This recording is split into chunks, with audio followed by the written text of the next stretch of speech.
दर्शक पनि हामी विभिन्न जिल्लामा रहनुभएका हाम्रा टिभी जर्नलिस्टहरू मार्फत त्यहाँको पछिल्लो स्थिति के छ, अवस्था के छ र समग्रमा सरकारी तयारी के कस्तो भइरहेको छ, सरकार कतिको तयार छ, स्थानीय सरकार यसको सम्भावित जोखिमलाई नियन्त्रण गर्नका लागि भन्ने विषयमा जानकारी लिँदैछौँ र लकडाउनले विभिन्न क्षेत्रमा प्रभाव पारेको छ। यो प्रभावलाई कम गर्नका लागि स्थानीय सरकार के गरिरहेको छ यस विषयमा जानकारी लिइरहेका छौँ र यति बेला कोही सर्वसाधारण हामीसँग प्रत्यक्ष सम्पर्कमा जोडिनु भएको छ। नमस्कार, कहाँबाट को बोल्दै हुनुहुन्छ? हजुर, म यो तारकेश्वर नगरपालिकाबाट चाहिँ 5 बाट शङ्कर तामाङ बोल्दैछु। यहाँको शुभ नाम के भन्नुभयो? शङ्कर तामाङ। सन्तोष तामाङ भन्नुभयो? शङ्कर तामाङ। शङ्खुवा तामाङ। हजुर, यो हल्का फुल्का यहाँको समस्या र जिज्ञासा छोटकरीमा राख्नु होला है। हजुर, हल्का यो चाहिँ रासन आएको थियो, यो हल्का फुल्का त्यसै पनि सिटिने अवस्थामा छ होइन त। अनि त्यहाँबाट लास्टमा कस्तो भने गाउँमा म अब जानलाई घर पनि छैन, घर अब उसको भुइँजालोको पनि आएन। अनि त्यस कारणले हामीले गुनासोमा कति गरेको थियौँ, त्यो पनि नआएको कारणले चाहिँ अनि त्यहाँबाट घरमा जानलाई पनि घर छैन। त्यस कारणले चाहिँ यहाँ अब तपाईँको घर चाहिँ कता जानुपर्ने? मेरो घर चाहिँ सूर्यगढी गाउँपालिका वार्ड नम्बर 2 हो। हजुर, सूर्यगढी गाउँपालिका वार्ड नम्बर 2 म चौगोटे चाहिँ पोखरीमा बस्छु छ। हजुर, अब तपाईँले त्यहाँ स्थानीय सरकारले दिएको 1 चरणको राहत त पाउनुभयो होइन? हजुर, यहाँको त पाएछ, अन्त त्यो पनि सकिने अवस्थामा छ। त्यस कारणले अनि गाउँ जानलाई घर छैन गाउँमा, त्यसै कारणले छ। ए हुन्छ, हामी यस विषयमा जानकारी पक्कै पनि लिनेछौँ सम्बन्धित निकायको, किनभने राहत वितरण भइरहेको छ र विशेष गरेर अब यति बेला दोस्रो चरणको राहत पनि वितरण गर्ने किसिमको तयारी सरकारले गरिरहेको स्थिति छ। यसतर्फ तपाईँले पनि आफ्नो हिसाबले पहल गर्नुहोला। राहत वितरणलाई लिएर विभिन्न किसिमका प्रश्नहरू उब्जिएका छन्, टिका टिप्पणीहरू भइरहेको अवस्था छ र यद्यपि यहाँले 1 चरणको राहत पाउनु भएको छ भने दोस्रो चरणका राहतका लागि सरकारले पहल गरिरहेको हुनसक्छ। यसतर्फ तपाईँले पनि आफ्नो तर्फबाट केही पहल गर्नुहोला र सम्बन्धित वडा कार्यालय मार्फत जनप्रतिनिधिहरूको सम्पर्कमा आउनुहोला र आफ्ना समस्याहरू त्यसरी राख्न सक्नुहुनेछ। हामी यहाँलाई समय र जानकारीका लागि धन्यवाद दिन चाहन्छौँ।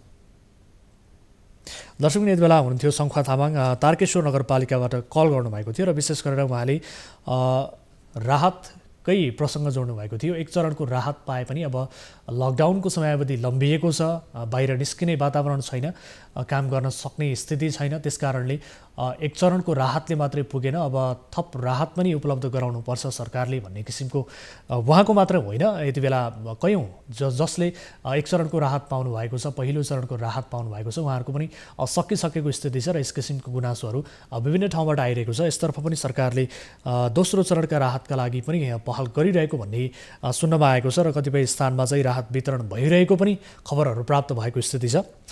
दर्शक महानुभावहरू कल गर्न सक्नुहुनेछ हामीलाई, कुनै समस्यामा हुनुहुन्छ, अप्ठ्यारो परिस्थितिमा हुनुहुन्छ र सरकारी राहत यहाँले पाउनु भएको छैन अहिलेसम्म भने हामी सम्बन्धित निकायसँग बुझ्ने कोसिस गर्नेछौँ र के भएको हो, वास्तविक रूपमा के भएको हो यसबारे जानकारी पक्कै पनि लिनेछौँ। र यति बेला कोही सर्वसाधारण फेरि जोडिनु भएको छ। नमस्कार, कहाँबाट को बोल्दै हुनुहुन्छ? हजुर नमस्कार, कहाँबाट को बोल्दै हुनुहुन्छ? सिराहा नगरपालिका 20 नम्बर वार्ड लग्ली गरियानी भन्ने ठाउँबाट छ। हजुर, एकपटक फेरि दोहोऱ्याए भनिदिनुहोस् त, यहाँको शुभ नाम, कहाँबाट बोल्नुभयो? मनोज यादव। मनोजजी, कुन ठाउँबाट बोल्नुभयो? सिराहा नगरपालिका 20 नम्बर वार्ड लग्ली गरियानी भन्ने टोल रहेछ। सिराहाबाट? हजुर हजुर, सिराहा 20 वार्ड। यहाँको समस्या जिज्ञासा के थियो? यहाँ समस्या र गुनासो दुईटाको छ। समस्या यो छ कि गुनासो पहिला सुन्नु सर, गुनासो यो छ कि अहिलेसम्म फर्स्ट चरणको पनि राहत वितरण भएको छैन यो वार्डमा। अब किन भएको छैन त्यो मलाई थाहा छैन सर। 2-3 लिस्टिङ भयो, पहिला लिस्टमा धेरैजना मान्छे पर्यो, त्यसपछि सर्ट लिस्ट भयो, त्यसपछि अहिलेसम्म फर्स्ट चरणको पनि राहत चाहिँ वितरण भयो। तपाईँहरूको पनि तथ्याङ्क सङ्कलन गरियो तर तपाईँहरूलाई चाहिँ दिएन हो? तथ्याङ्क सङ्कलन गर्यो वार्ड अध्यक्ष समिति बनाएर। हजुर, त्यसपछि चाहिँ सङ्कलन गरेर पहिला चाहिँ धेरै लिस्टिङ भयो, 700को हाराहारीमा भयो। 700को हाराहारीमा मान्छे नहुनुपर्ने त्यहाँ विरोध भयो। त्यसपछि सर्ट लिस्ट बनायो 2-250 न, अनि त्यसपछि फेरि त्यो 2-250 लिस्टैमा थन्केर अहिलेसम्म प्रशासनको पनि राहत वितरण भएको छ। यो गुनासो यो समस्या हो सर। अब समस्या के छ भने अहिले चाहिँ अब युवाहरूले एउटा लग्दी गर्यानीको 20 नम्बर वाडामा 3वटा टोल पर्छ सर। एउटा लग्दी गर्यानी, एउटा सिकाजोती र एउटा कट्टी भन्ने टोल पर्छ। हजुर। सिकाजोती टोलमा विदेशबाट युवाहरूले 1,80,000 रुपियाँ पठाए यो आफ्नो आफ्नो आफन्तहरूको लागि यो वितरण गर्नको लागि। अब त्यो केटाहरूले 1,80,000 को राहत आफै चाहिँ उपलब्ध गरेर वितरण गरिरहेको बेलामा त्यो प्रहरीले हस्तक्षेप गर्छ त्यसमा कि यो चाहिँ तपाईँहरूले वितरण गर्न नमिल्ने रहे, या त तपाईँहरू कुनै सङ्घ संस्था मार्फत या त वडा कार्यालय मार्फत वितरण गर्नुपर्ने रहे, प्रहरीले हस्तक्षेप गरियो हिजो। अब यसमा सर अब मैले यो जानकारी मलाई यो चाहियो कि सङ्घ संस्थाले मात्रै वितरण गर्ने हो कि वडा कार्यालय मार्फत मात्रै वितरण गर्ने हो। फेरि एकातर्फ केटाहरूको यो पनि रहेछ कि वडामाथि त हामीलाई विश्वासै छैन, पहिला फर्स्ट रनको राहत उसले वितरण गरेको छैन, आफ्नो काम गरेको छैन, मान्छे यहाँ चाहिँ वितरण राहतको लागि। अब यति बेला विशेष गरेर अब सरकारले पनि स्थानीय सरकारसँग समन्वय गरेर चाहिँ राहत वितरण गर्ने किसिमको व्यवस्था गरेको छ। स्थानीय सरकारसँग सही ढङ्गले समन्वय गरेर राहत वितरण गरेको खण्डमा चाहिँ वितरण गर्न मिल्ने भन्ने किसिमको प्रावधान छ। अब यो राहत वितरण गर्दाखेरि स्थानीय सरकारसँग समन्वय गरिएन? स्थानीय सरकारसँग गरिएन सर। स्थानीय सरकारसँग त्यहाँ किन गरिएन भने वडा कार्यालय रहेछ, वडा कार्यालयले पहिलो चरणको आफ्नै चाहिँ वितरण गरेका छैन। वडा कार्यालय मार्फत केटाहरू नजाने रे चाहिँ बरु प्रहरीको माथामा लिएर प्रहरीको सहयोगमा लिएर वितरण गर्ने उनीहरूको इच्छा छ। तर चाहिँ त्यस्तो सङ्घ संस्था मार्फत वडा कार्यालय मार्फत जानु रे भन्ने प्रहरीको छ भनाइ छ त्यहाँ। अब यस्तो सङ्घ संस्था नभए त्यहाँ केटाहरूसँग नहुँदाखेरि वडा कार्यालयमा समन्वय नहुँदाखेरि के वितरण गर्न नपाउने? हुन्छ, यस विषयमा हामी पक्कै पनि सम्बन्धित स्थानीय पालिकाको ध्यान आकर्षण गराउनेछौँ। तपाईँलाई यो जानकारीका लागि धन्यवाद। र विशेष गरेर अहिले राहत वितरण पनि अब एकद्वार प्रणालीबाट गर्ने भन्ने र अन्य जो निजी क्षेत्र हुनुहुन्छ अथवा अन्य सम्बन्धित निकायहरू जो राहत वितरण गर्न चाहनुहुन्छ उहाँहरूले स्थानीय सरकारसँग समन्वय गरेर सही ढङ्गले राहत वितरण गर्न सक्ने व्यवस्था गरिएको छ। यस विषयमा हामी पक्कै पनि थप जानकारी लिनेछौँ, यसको वास्तविकता बुझ्ने कोसिस गर्नेछौँ। यति बेला लाग्छौँ हामी दार्चुलातर्फ। सुदूरपश्चिम प्रदेश स्थित दार्चुलाबाट टिभी जर्नलिस्ट किरण धामी हामीसँग प्रत्यक्ष सम्पर्कमा हुनुहुन्छ। किरण, जानकारी गराउनुहोस्, यति बेला दार्चुलाको पछिल्लो स्थिति, पछिल्लो अवस्था चाहिँ के छ? वीरेन्द्रजी, दार्चुलाको पछिल्लो अवस्था भन्नुपर्दा लकडाउन अवस्था चलिरहेको छ। चौथो पटक थपिएको लकडाउन दार्चुलाको छ र केही अरू लकडाउन भन्दा यो लकडाउन केही खुकुलो भएको यहाँको पब्लिकले महसुस गरेको छ। यद्यपि हामीले पनि महसुस गरेका छौँ। किन त भन्दा सिएमसीको मिटिङले अस्ति 2 दिन पहिले अलिकति खास गरी खाद्यान्न सरकारी पसल र डेरीलाई बेलुका र बिहान खुल्ने गरी अलिकति खुकुलो बनाउनु पर्छ भन्ने निर्णय गरे अनुसार अलिकति खुकुलो पारिएको छ र थोरै मानिसको आवत जावत पनि केही सहज रूपले आवत जावत भइराखेको अवस्था छ र सुरक्षाकर्मीले जसरी पहिला लकडाउनमा बाहिर निस्कनु हुँदैन, बाहिर आउनेलाई जसरी पक्राउ गरेर भित्र लग्थ्यो त्यस्तो अवस्था छैन। थोरै केही खुकुलो भएको अवस्था छ लकडाउनको अवस्था। वीरेन्द्रजी, जस्तो अब किरण यति बेला अब विशेष गरेर यहाँले जानकारी दिइरहँदा खुकुलो गरिएको छ, मानिसहरू पनि सहज रूपमा आवत जावत गरिरहेका छन् भनिरहँदा यसले कतै जोखिम निम्तन सक्ने कुरामा चाहिँ त्यहाँको स्थानीय सरकार जसले यो निर्णय गर्यो यसतर्फ चाहिँ कतिको सचेत पाउनुभयो यहाँले? किनभने खुकुलो भइसके पश्चात मानिसको सहज रूपमा आवत जावत भइसके पश्चात यसले जोखिम पनि त निम्तन सक्छ, किनभने सरकारले एक किसिमको निर्देशन गरेको छ। यति बेला लकडाउन गरिएको छ, 25 गतेसम्म स्ट्रिक्टली लकडाउन गरेको स्थिति छ। यो अवस्थामा त्यहाँको स्थानीय सरकार अथवा जसले यो निर्णय गरेको हो यसले यस किसिमको खुकुलो बनाउने निर्णय गरिरहँदा सहज प्रदान गर्नका लागि आम नागरिकका लागि सहजताका लागि भनेर यो किसिमको निर्णय गरिरहँदा यसले निम्ताउने जोखिमतर्फ चाहिँ कतिको सचेतना अप्नाइएको छ? के छ यसको अवस्था? जस्तो अब आवत जावत तपाईँको एकदमै के अरे जानुपर्छ, बजारै गइहाल्नुपर्छ सबैजनाले भन्ने होइन। जस्तो तपाईँले भने जस्तै त्यति खुकुलो पनि होइन। केही अत्यावश्यक सामानहरू किन्न बिरामी भइहाल्यो भने उपचारमा 1-2 जना एम्बुलेन्समा जाने बस्ने गरी जाने त्यति खुकुलो चाहिँ छैन, सबै आइहाल्ने छैन, जो सजगता अप्नाइएको छ। र अर्को के हो भने दार्चुलामा अहिलेसम्म त्यस्तो संक्रमण भेटिएको छैन। सबै आरडिटी त्यसै गरी स्वाबको नतिजा नेगेटिभ आइसकेपछि केही खुकुलो पार्नुपर्छ है भन्ने खालको उहाँहरूले सोचेरै गर्नुभयो यो निर्णय। खास गरी स्थानीय तहमा अहिले स्थानीय तहहरूले त क्वारेन्टाइन बनाएर क्वारेन्टाइनमा आफ्नो नगरपालिका गाउँपालिका भरिका बाहिरबाट आएका मानिसहरूलाई राखेको छ र स्वास्थ्यकर्मी सुरक्षाकर्मीले उहाँहरूको चेक जाँच रेखदेख गरिराख्नु भएकै छ र यो संक्रमण नदेखिनुले दार्चुलामा एकजनामा पनि कोरोना पोजिटिभ नदेखिनुले केही ठुलो पार्नुका भन्नेतिर उहाँहरूले यो निर्णय गरेको हो कि जस्तो मलाई लाग्छ वीरेनजी। जस्तो किरण, यति बेला अब आम नागरिकहरू जो हुनुहुन्छ, जो गरी खाने वर्ग हुनुहुन्छ, लकडाउनको समयावधि बढिरहँदा यसले दार्चुलाका विशेष गरेर ग्रामीण क्षेत्रका मानिसहरू र सहरी क्षेत्रका मानिसहरूमा कस्तो किसिमको प्रभाव पाउनु भएको छ, यहाँले असर कस्तो गरेको छ, उनीहरूको दैनिकी कतिको कष्टकर बन्दै गएको छ, उहाँहरूले चाहिँ के भनिरहनु भएको छ?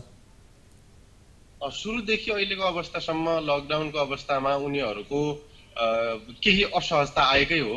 अब दैनिक ज्याला गरेर खाने मजदुरहरूका लागि दैनिक चुलो नै बल्न बन्द भएको अवस्था थियो। बीचमा स्थानीय तहले जुन राहत वितरण गर्यो, उहाँहरूका लागि राहत वितरण गरिसकेपछि अहिले केही सहजता भएको उनीहरूले हामीलाई प्रतिक्रिया दिएका छन् वीरेनजी। र अहिले के चाहिँ थप उनीहरूलाई के चाहिँ गरिएको छ भने स्थानीय सरकारले दाल चामल खाद्यान्नदेखि लिएर केही स्थानीय तहले त नगदै पैसा दिएर पनि उनीहरूलाई यो लकडाउन अवधिसम्मका लागि केही खाद्यान्न जोड गरेर खानुहोस् भनेर केही जनप्रतिनिधिले नगदै पैसा दिएर अथवा आफ्नै तर्फबाट किनेर खाद्यान्न दिएको अवस्था हो। अहिले त्यति गाह्रो छैन, त्यति समस्या छैन उहाँहरूलाई।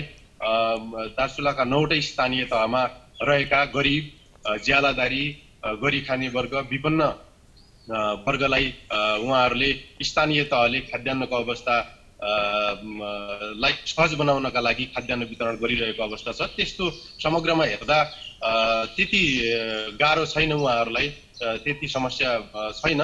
र समस्या खास गरी उहाँहरूलाई के परेको हो भने लकडाउन भइसके पश्चात बाहिर निस्कन नपाइने, कामै गर्न बन्द भएको अवस्थामा पुरै केही दिन गाह्रो भएको अवस्था चाहिँ पक्कै पनि हो। किरण, जस्तो अब लकडाउनको समयावधि बढिरहेको स्थिति छ, 25 गतेसम्म पुर्याइएको छ, अब यो फेरि थप बढ्छ वा बढ्दैन भन्ने किसिमको अहिले नै भन्न सकिने स्थिति छैन, किनभने नेपाल पनि उच्च जोखिममा रहेको स्थिति छ र सङ्क्रमितको सङ्ख्या पनि बढिरहेको छ, जोखिम झन्झन बढिरहेको अवस्था छ। यसलाई आधार मान्यो भने लकडाउनको समयावधि फेरि पनि बढ्न सक्ला नसक्ला भन्ने विषयमा अहिले नै भन्न सक्ने स्थिति छैन। यद्यपि 25 गतेसम्म लकडाउन गरेको स्थिति छ।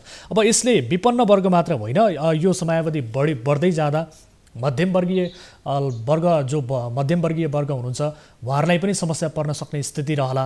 अब यसको दीर्घकालीन समाधानका लागि केही त्यस्तो किसिमको स्थानीय सरकारले योजना बनाएको पाउनु भएको छ कि छैन? भोलिका दिनमा निम्तन सक्ने अन्य समस्याका लागि उहाँहरूको योजना चाहिँ कस्तो छ? जनप्रतिनिधि के भन्छन् यस विषयमा? अहिले तत्कालै त स्थानीय तहले त्यसो गरेको हामीले पाएका छैनौँ। किन भन्नुहुन्छ भने अहिले हामीले जनप्रतिनिधिको प्रतिक्रिया लिँदाखेरि तपाईँहरूको योजना के छ भन्दाखेरि उहाँहरूले तुरुन्तै प्रतिक्रिया जनाउने भनेको विपन्न गरी खाने वर्गलाई हामीले उहाँहरूको तथ्याङ्क सङ्कलन गरेका छौँ र उहाँलाई हामीले राहत पनि वितरण गरेका छौँ भन्नुभएको छ। मध्यम जो तपाईँले भन्नुभयो मध्यमवर्गीयका लागि उहाँहरूले खासै त्यस्तो खालको योजना बनाएको पाइँदैन। तैपनि मैले केही प्रमुखहरूसँग मैले तपाईँले गरे जस्तै प्रश्न मैले केही राखेको थिएँ। उहाँहरूले के चाहिँ भन्नुभएको छ भने अहिले तत्काल जो विपत्ति परेको समयमा फर्स्ट प्रभावित हुने को हो उहाँहरूलाई हेरिन्छ र बिस्तारै जे हुन्छ त्यो हिसाबले हामी आफ्नो बलबुताले भ्याएसम्म, हाम्रो स्रोतले भ्याएसम्म हामी केही निर्णय गर्न सक्छौँ, त्यो गरिन्छ भन्नु चाहिँ भएको छ उहाँहरू।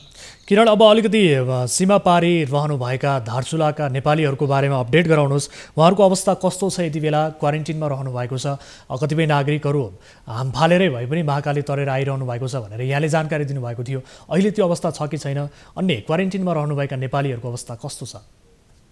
वीरेनजी, तपाईँले जानकारी गराउँ, महाकालीमा हाम फालेर आउने दैनिक जसो आइरहेकै छन्। उहाँहरू क्वारेन्टाइनमा बसिरहेकै छन्। पौडी खेल्नेहरू, पौडी खेल्न जान्नेहरू दैनिक रूपमा आइरहेकै छन् भने पौडी खेल्न नजान्नेहरू पनि नेपाल जानुपर्छ, विदेशमै कति बस्ने मरे कोरोना लागेर मरे पनि नेपालमै मर्नुपर्छ भन्ने हेतुले उहाँहरू दैनिक रूपमा रिस्क लिएरै पनि महाकाली तरेर आउन जारी नै छ। हिजो अस्ति मात्रै 34-35 जना बझाङको महाकाली तरेर दार्चुलासम्म आछन् भने उहाँहरूलाई सम्बन्धित जिल्ला बझाङ जिल्ला पठाइएको छ। स्थानीय तहसँगको समन्वयमा सवारी साधनको व्यवस्थापन गरेर पठाइयो भने अहिले पनि महाकाली तरेर आउने क्रम जारी नै छ।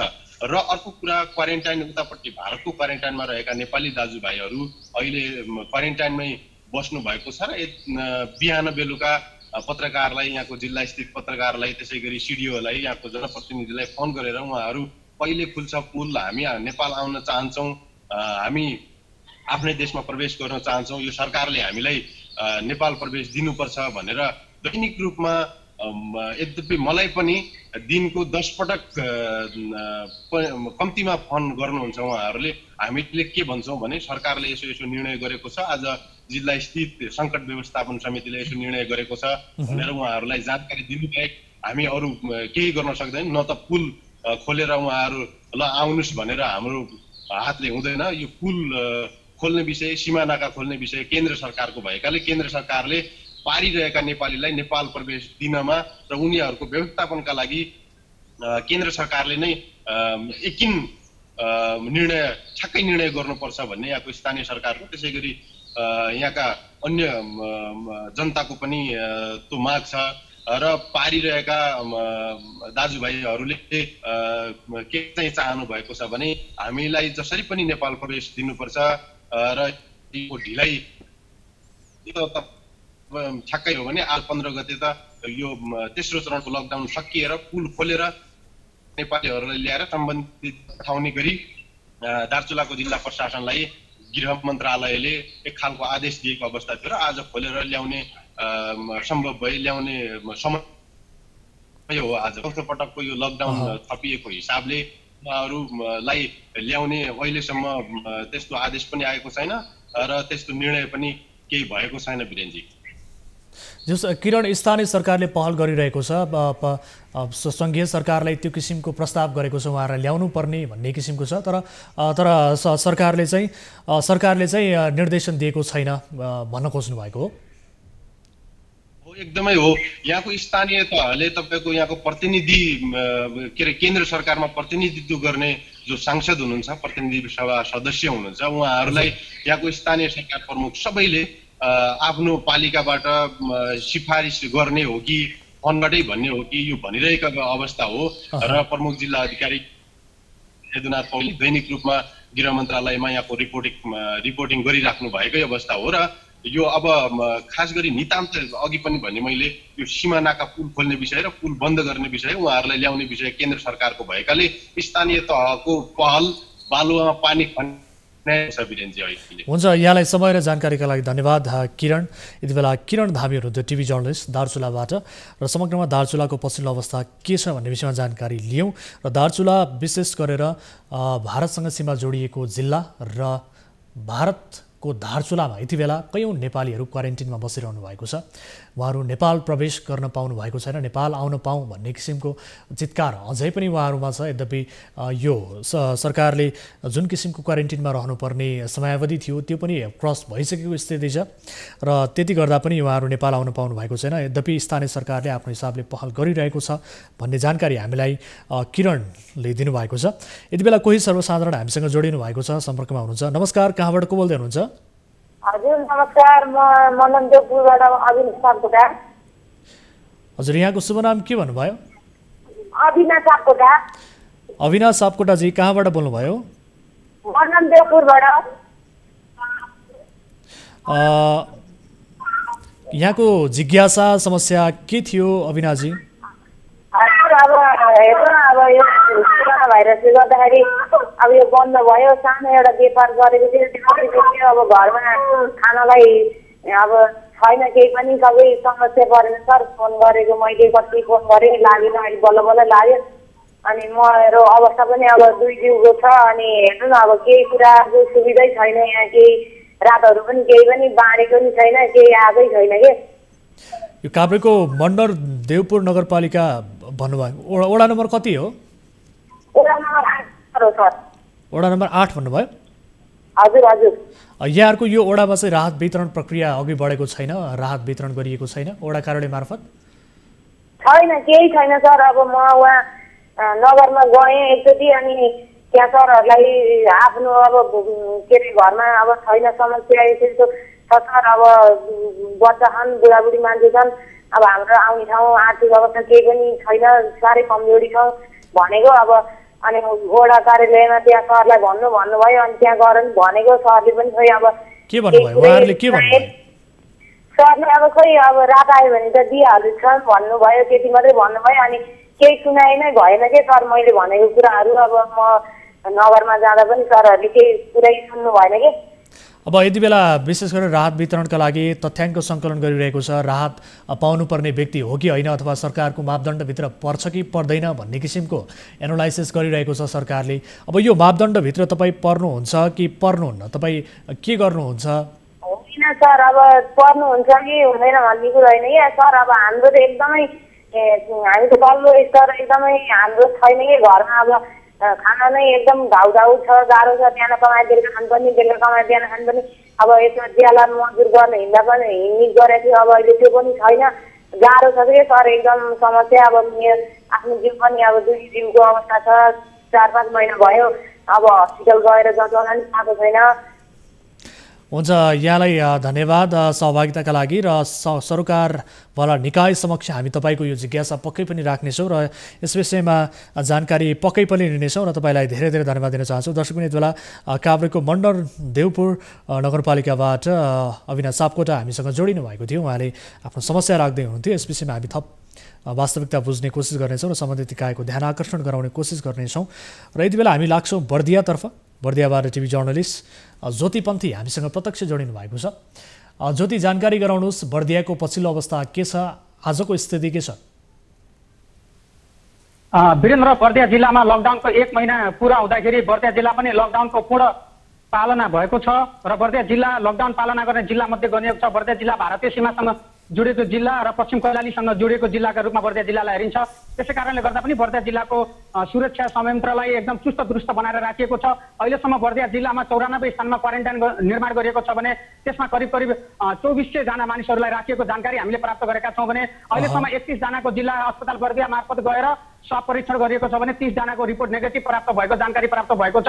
त्यसैगरी 384 जनाको आरबिटी परीक्षण सम्पन्न भइसकेको छ। यसैबीच हामीसँग अहिले यति बेला कुराकानी गर्नका लागि वीरेन्द्र बर्दिया जिल्ला क्षेत्र नम्बर 1 का संघीय सांसद सञ्जय कुमार गौतम हुनुहुन्छ। म उहाँसँग केही कुराकानी गर्न गइरहेको छु। स्वागत छ तपाईँलाई। धन्यवाद। के छ बर्दिया जिल्लाको अवस्था यति बेला? अब लकडाउनको स्थिति राम्रो छ।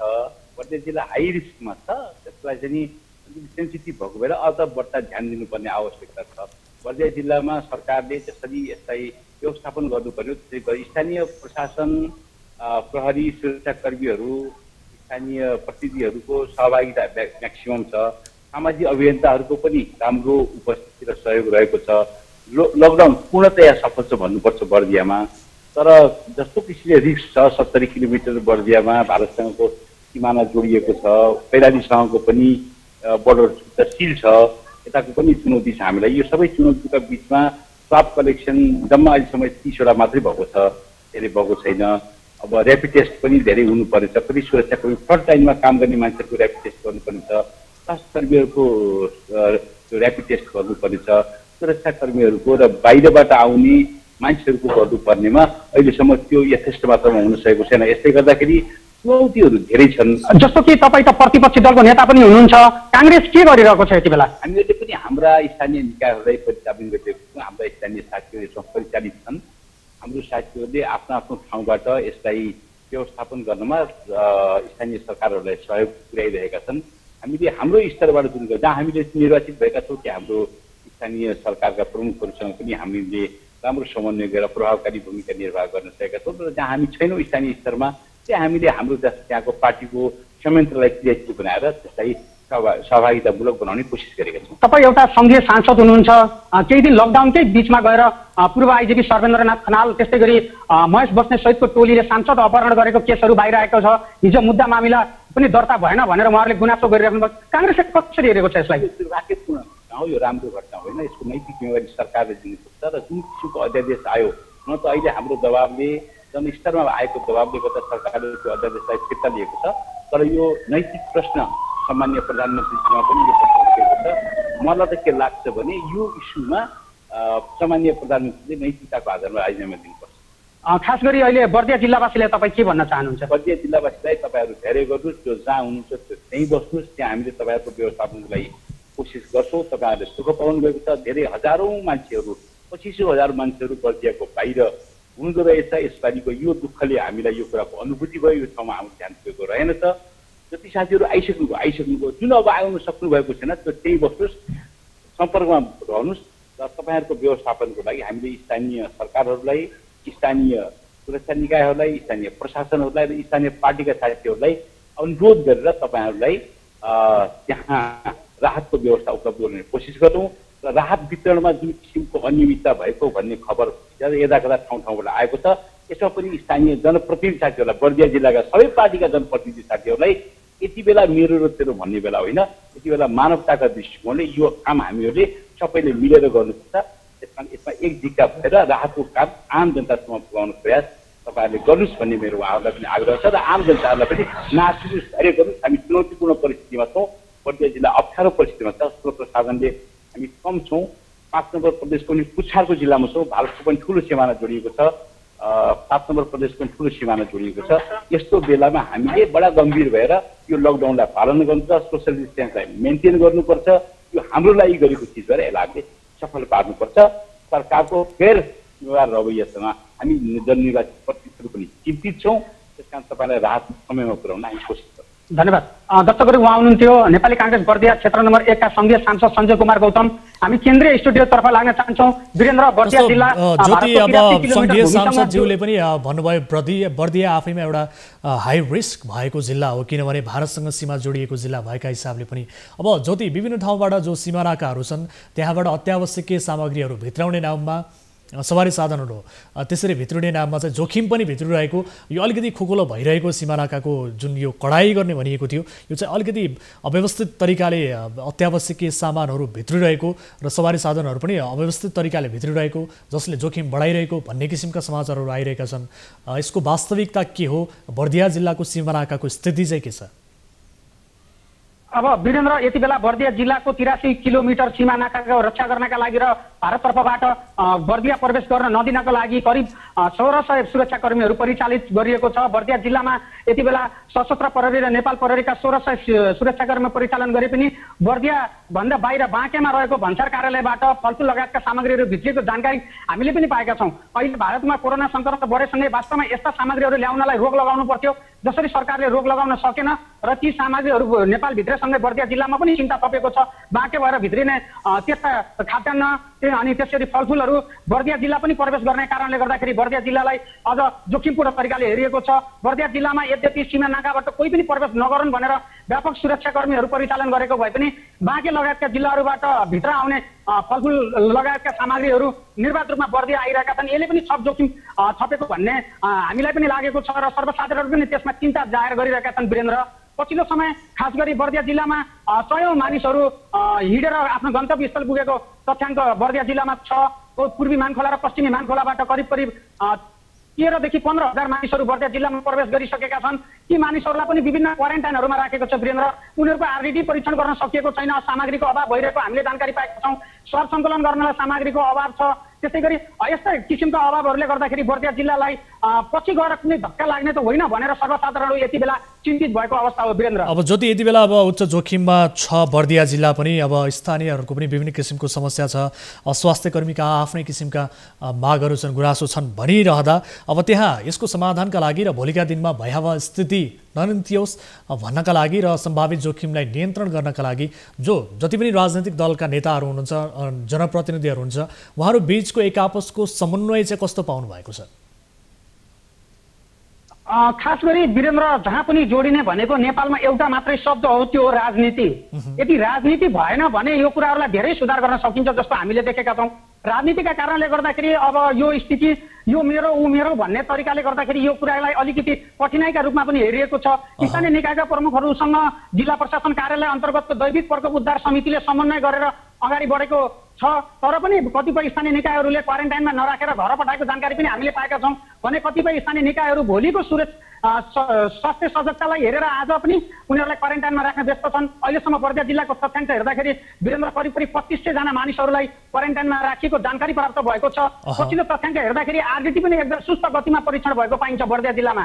अहिलेसम्म यो 1 महिनाको दौरानमा आउँदाखेरि वीरेन्द्र करिब 400 जना मानिसको मात्र आरडिटी परीक्षण भएको छ भने स्वाब सङ्कलन गर्ने काम पनि जम्मा 31 जना मान्छेको मात्रै स्वाब सङ्कलन भएको जानकारी हामीले पाएका छौँ। त्यसमध्ये 30 जनाको रिपोर्ट नेगेटिभ आएको छ। कृषकहरूका समस्या छन्। अहिले यति बेला कृषकहरूको गौँबाली स्याहार्ने बेला हो र कृषकहरूले पनि समस्या जताइरहेका छन् र लकडाउनलाई सरकारले बढाइराख्दाखेरि भोलिको भविष्य के हुने, राहतको व्यवस्था सरकारले कसरी गर्ने, कसरी स्थानीय निकायहरूले राहत वितरण गर्ने। पहिलो चरणको राहत वितरण गरिसकेपछि अब दोस्रो चरणको राहतमा जानुपर्ने अवस्था देखेको छ। कतिपय मानिसहरूका घरमा चुलो जल्न छाडेका छन्। 20-25 केजी चामलले मानिसहरूलाई कहिलेसम्म धान्छ भन्ने कुरा हेर्न जरुरी छ वीरेन्द्र। यति बेला जस्तो ज्योति अब अन्तिममा जस्तो यति बेला लकडाउनको समय छ, यसले विभिन्न क्षेत्रमा प्रभाव पारिरहेको छ। विषम परिस्थितिमाबाट मानिसहरू गुज्रिरहेको स्थिति छ। यो कठिन परिस्थितिमा छन् मानिसहरू। यति बेला अब यो सङ्क्रमणको जोखिम पनि उच्च रहेका हिसाबले आम नागरिकहरू घरभित्रै बस्न बाध्य छन्। अब बर्दियामा खास गरी यसको सम्भावित जोखिम नियन्त्रण गर्नका लागि अब स्थानीय सरकारले गर्नुपर्ने पहलहरू त गरिरहेको छ, तर के कुरामा चाहिँ ध्यान दिन सकेन? यो कुरामा चाहिँ ध्यान दिनै पर्ने थियो, त्यहाँको स्थानीय सरकार होस् अथवा अन्य राजनैतिक दल होस्, यसको सम्भावित जोखिम नियन्त्रण गर्न र आम नागरिकको जीवनशैलीलाई सहज बनाउन यो कुरामा चाहिँ ध्यान पुर्याउनै पर्ने थियो है, तर ध्यान चाहिँ जान सकेन भन्ने केही पाउनुभयो यहाँले रिपोर्टिङ गरिरहँदा? खास गरी वीरेन्द्र विभिन्न जिल्लाबाट बर्दिया जिल्लामा भित्रेका ती श्रमिक मजदुर दाजुभाइहरू जुन नेपाल बर्दियामा बसोबास गर्नुहुन्छ 15,000 को हाराहारीमा बर्दिया भित्रको तथ्याङ्क छ भने अहिलेसम्म 2400 मानिसहरू मात्र हाम्रो क्वारेन्टाइनमा बसेको जानकारी हामीले पाएका छौँ। बुलेरिया नगरपालिका सहित बर्दिया जिल्लाका 6वटा नगरपालिका र 2वटा गाउँपालिकामा 2400 मानिसहरू मात्र यति बेलासम्म क्वारेन्टाइनमा छन् वीरेन्द्र। तिनीहरूलाई वास्तविक रूपले तिनीहरूको आरडिटी परीक्षण गरेर मात्रै घर पठाउनु पर्थ्यो। कतिपय व्यक्तिहरूको आरडिटी समेत परीक्षण हुन सकेन।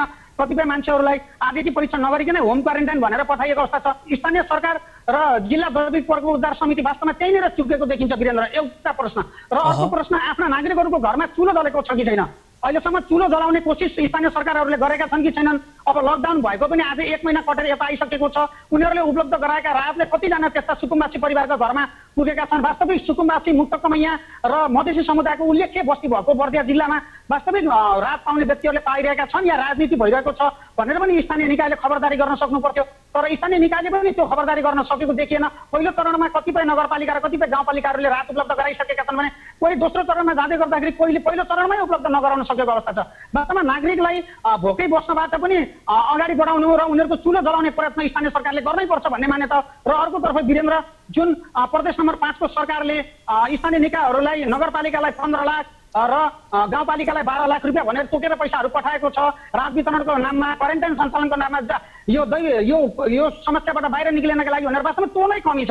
हामीले हेर्दाखेरि के देखिन्छ भने ओडाको सिफारिस हेर्दा, नगरको राहत वितरणको प्रक्रिया हेर्दाखेरि करिब 3,3500-2500 देखि माथि नै परिवारलाई राहत वितरण गर्नुपर्ने देखिन्छ प्रत्येक स्थानीय निकायमा। अनि त्यो पैसाले केही पनि हुन सक्छ जस्तो लाग्दैन र वास्तवमा प्रदेश सरकार त्यहाँनिर चुक्यो कि भन्ने पनि एउटा कुरा छ। पैसाको अभावसँगै अब अर्को कुरा वीरेन्द्र म जोड्न चाहन्छु। खास गरी अब यो तराईका जिल्लाहरूमा विकास भन्नेको चैत वैशाख जेठमा हुन्छ। अहिलेसम्म धेरै नगरपालिकाहरूका विकासहरू करिब 30 देखि 40% मात्र भएको हामीले जानकारी पाएका छौँ। आज बिहान मात्र मैले मधुबन नगरपालिकाका नगर प्रमुख गणेश बहादुर छेत्रीसँग कुरा गरेको थिएँ। 30 देखि 40% मात्र विकास भएको छ अहिलेसम्म यो वर्षको आर्थिक वर्ष 76-77 को बजेट हेर्दाखेरि। र अब गएर वीरेन्द्र जस्तो कि वैशाख र चैत कामै नगरिकन बित्यो। अब यो लकडाउनलाई बढाउँदै लैजान भने ती विकासका बजेटहरू के हुने भनेर सरकार पनि बोल्न जरुरी छ वीरेन्द्र। हुन्छ, यहाँलाई जानकारीका लागि धन्यवाद ज्योति। पछिल्लो अपडेटका विषयमा हामी जानकारी पक्कै पनि लिनेछौँ। दर्शक पनि यति बेला बर्दियाबाट टिभी जर्नलिस्ट ज्योति पन्थी हुनुहुन्थ्यो। उहाँसँग हामीले बर्दियाको पछिल्लो अवस्था, भारतसँग सीमा जोडिएका हिसाबले पनि अति हाई रिस्कमा रहेको जिल्ला हो बर्दिया पनि, त्यसकारणले त्यहाँको पछिल्लो अवस्था के छ यस विषयमा जानकारी लियौँ र सँगसँगै काङ्ग्रेसका संसदीय दलका नेतासँग पनि केही संवाद हाम्रा टिभी जर्नलिस्ट ज्योति पन्थीले गर्नुभयो र एक आपसमा जो राजनैतिक दलहरू छन् उहाँहरूको समन्वय के कस्तो छ, किनभने यो अप्ठ्यारो स्थितिमा देशलाई कोरोना भाइरसको सम्भावित जोखिमबाट बचाउनका लागि राजनीतिभन्दा त्योभन्दा माथि उठेर एकजुट भएर यसको भाइरसको सम्भावित जोखिमसँग लड्नुपर्ने बेला छ। यो अवस्थामा बर्दिया जिल्लाका स्थानीय जो राजनैतिक दलमा लाग्नुभएका नेताहरू हुनुहुन्छ उहाँहरूबीचको समन्वय के कस्तो छ भन्ने विषयमा पनि जानकारी लियौँ। दर्शक महानुभावहरू, कार्यक्रम कोरोना कहरको यो विशेष प्रस्तुतिमा छौँ हामी। न्युज 24 टेलिभिजनबाट प्रत्यक्ष प्रसारित भइरहेका छौँ र यति बेला आम नागरिकहरूको जनगुनासो समेट्ने कोसिस पनि हामी गरिरहेका छौँ र सँगसँगै सरकारको तयारी के कस्तो छ र यो सरकारको तयारीमा आम नागरिकको चासो, प्रश्न र गुनासो के कस्ता छन् यस विषयमा केन्द्रित रहेर हामी कार्यक्रम सञ्चालन गरिरहेका छौँ र यहाँहरूले कल गर्न सक्नुहुनेछ। दर्शक महानुभावहरू, कुनै अप्ठ्यारो परिस्थितिमा हुनुहुन्छ, यहाँहरू समस्यामा हुनुहुन्छ र सरकारी तयारीप्रति यहाँहरूको केही प्रश्न छ भने हामीलाई कल गर्न सक्नुहुनेछ। निःशुल्क टोल फ्री नम्बर हामीले स्क्रिनमा डिस्प्ले गरिरहेका छौँ र यहाँहरू हामीसँग भाइबर मार्फत पनि जोडिन सक्नुहुनेछ, भिडियो कल मार्फत पनि जोडिएर आफ्नो समस्या राख्न सक्नुहुनेछ। समस्याको समाधानका लागि हामी सम्बन्धित निकायको प्रश्न गर्ने उहाँहरूलाई प्रश्न गर्ने कोसिस गर्नेछौँ। हामी न्युज 24 टेलिभिजनबाट हामी कोसिस गरिरहेको स्थिति छ। तपाईँ कल गर्न सक्नुहुनेछ हामीलाई र विशेष गरेर भारत लगायत कतिपय मुलुकमा यति बेला लकडाउन गरिएको स्थिति छ र त्यो लकडाउनको अवस्थामा नेपालमा पनि लकडाउन भएको छ र छिमेकी जिल्लामा पनि सङ्क्रमण बढ्दै गएका हिसाबले त्यसैका आधारमा नेपालको जोखिमलाई पनि आधार मान्न थालिएको छ। नेपालमा के कस्तो जोखिम रहन्छ भन्ने आधार केही छिमेकी मुलुक भारतबाट पनि निर्धारित हुने भएका हिसाबले यसको लकडाउनको समयावधि अहिले 25 गतेसम्मका लागि लम्बाइएको छ। हिजो भर्खरै मात्र 10 दिन थप गरेर लकडाउनको समयावधि 25 गतेसम्म पुर्याइएको अवस्था छ र यो लकडाउनको समयावधि बढिरहँदा यसले आम नागरिकको जीवन अझ बढी कष्टकर बन्दै गएको अवस्था छ। यद्यपि सम्भावित जोखिम नियन्त्रण गर्नका लागि लकडाउन जरुरी छ भन्ने किसिमको निर्क्यौ निकाल्दै सरकारले चाहिँ लकडाउन गरेको छ र यति बेला कोही सर्वसाधारण हामीसँग जोडिनु भएको छ। फेरि नमस्कार, कहाँबाट को बोल्दै हुनुहुन्छ? नमस्कार सर, म मूलपानी बाबचोकबाट आङदावा शेर्पा। हजुर, यहाँको आवाज अलिकति स्पष्ट सुनिएन, कहाँबाट को बोल्दै हुनुहुन्छ? मूलपानी बाबचोक, प्रदेश नम्बर 3, बागमती प्रदेश 3, आङदावा शेर्पा। आङदावा शेर्पा भन्नुभयो? हजुर। आङदावाजी, यहाँको समस्या जिज्ञासा के थियो छोटकरीमा राख्नु सक्नुहुन्छ? मेरो समस्या चाहिँ म दैनिक ज्यालादारी गरेर खाने मान्छे हो अनि अहिले लकडाउनको कारणले लकडाउन हुँदा त समस्या हामी कस्तो समस्या हुन्छ त्यो भएर राहत नभएकोले कारण छ। तपाईँले राहतको लागि भन्न खोज्नुभयो, विशेष गरेर अब यो राहतको लागि तपाईँले केही पहल गर्नुभएको छैन आफ्नो नगर अथवा वडामा? सर, गरेको स्थानीय वडामा त्यो नागरिकहरू फोटोकपीहरू बच्चाको जन्मजातहरू सबै बुझाएको हो, तर छुटेको हो। पछि फेरि जाँदाखेरि सकियो भन्नुभयो, त्यसपछि कार्यालय नै बन्द छ।